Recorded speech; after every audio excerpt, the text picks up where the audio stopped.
Hi everyone, welcome back to another video. I am Renee if you're new here, and if you're also new here, please click that subscribe button at the end of the video if you love my content, and you can also check out other content that I post.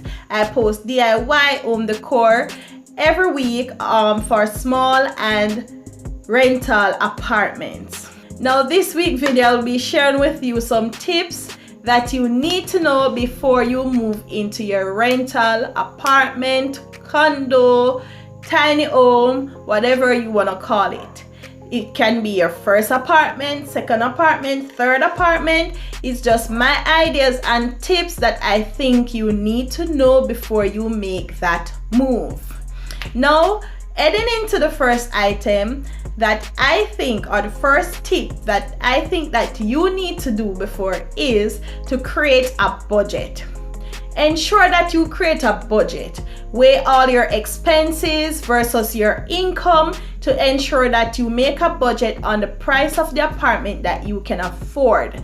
This also makes it more easier for you when you're searching to sieve out those apartments that are out of your budget.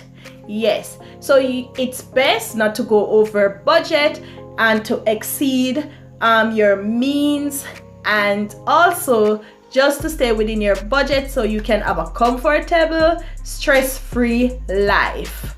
Yes, because I know not coming up with that rent can be very stressful, and also trying to find that rent on a monthly basis can be very stressful. Yes, so to save you all the stress, ensure that you create a budget based on your income so that you can search for that apartment that you need. This will lead you into the next tip. The next tip is consider your expenses. Yes, so after creating that budget, consider the expenses. And when I said expenses, after you move into your apartment or before you even move, consider that deposit, your closing fee, your maintenance fee, and also the things that maybe cost even more sometimes is getting furniture and accessories and so on for your apartment, because these can really cost a lot if you don't plan it out very well. Yes, so if you don't plan it out very well, it can cost a lot. When it comes to your bedding, your cushions, your pillows, your curtains, these are all expenses that you might never thought of at the initial state. So before you move into your apartment, think about your expenses. Now my third tip is to research. Ensure that you research of the location you're moving to. Ensure that it is safe. Research the area. Research the home that you're going into, because there are some people that can get information on the home that they're moving into, so it's best to research. Also, researching the agency you're using so that they don't scam you, because some people post as landlords sometimes, and you just have to research all of that. Also, you can check out if there's any online review about the place you're moving into or the area, and you can also drive around that area in the day and in the night so that you know what type of area you're moving into. You don't want to move into an area that you're working from home and it's always noisy, as this can always affect you. So ensure you research before you move into your apartment. My fourth tip is know the amenities you're looking for. If you know what you're looking for, it is easier for you to choose and cross out the apartment or condo or home that you don't want. So if you know you want a home with a jacuzzi, and they list it without a jacuzzi, it's easier to cross it out. If you know it have to have molding or hardwood flooring or tiled flooring, it is easier for you to sift what you need and cross out what you don't need.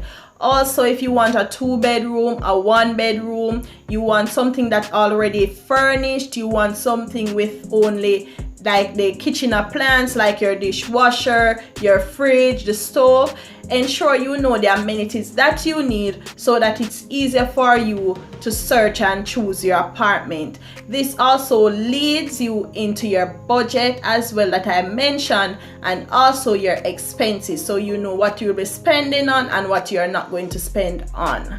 And this will also be very easier for you to do if you know the amenities that you need, what you want for that apartment and what you don't want. The next tip is take picture.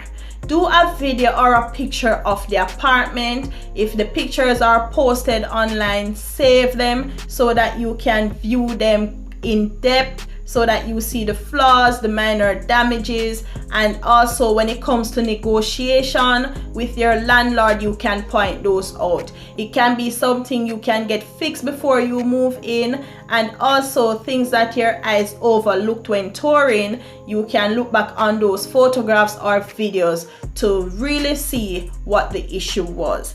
This leads into my next tip, where you should read your lease. Ensure that you read your lease so you are not bound to something that you signed for. Ensure you know what you're signing for. Ensure you ask questions. Ensure you know exactly how many months you're renting or leasing your apartment for. You don't want to get into any problem with your landlord or the law if you don't read your lease before signing. It is a contract that you are bounded by, and you have to respect their guidelines before you sign away. So ensure you read your lease, ensure you read the pros and the cons, what they're going to offer in case there's any damage or so, what they will cover, so that when you move in and there's any issue, it won't cause a problem to you or your landlord, because you already know the issues and you already know what they will do and won't do. So reading your lease is very important. And for my final tip after reading your lease is know the laws of your state or country. Yes, when I say know the laws of your state or country, I can give you a very good scenario. Recently, I read in the paper that this couple, they purchased a home last year. Now this home that they purchased, the landlord listed it, they get their savings, they ask friends or families for money, they get all that money, purchase the house, pay the owner of the house, and guess what now? The owner still lives in the house because there are laws that bound that owner that says owners cannot kick out tenants from their home. So now the couple that just purchased the home, they are the new owners, and they can't just kick out the tenant out of the home. So that man is still living in the home, while they now might have to go through a court case or so, which is more tedious, and they don't have a home to live in, or might as well move in there with him. So I'm not sure what would be the next step of that, but that's just an example of know the laws of your state. What can you do as a tenant and what your landlord can do as a landlord. So ensure you know these tips, practice them, and ensure you know them before you move into your apartment, whether your first, your second, or your third apartment. And if you didn't thought of any of these tips, please share it in the comment. And if there's any other tip that I missed out, you can share it in the comment as well. Thank you again for watching this video. See you next week.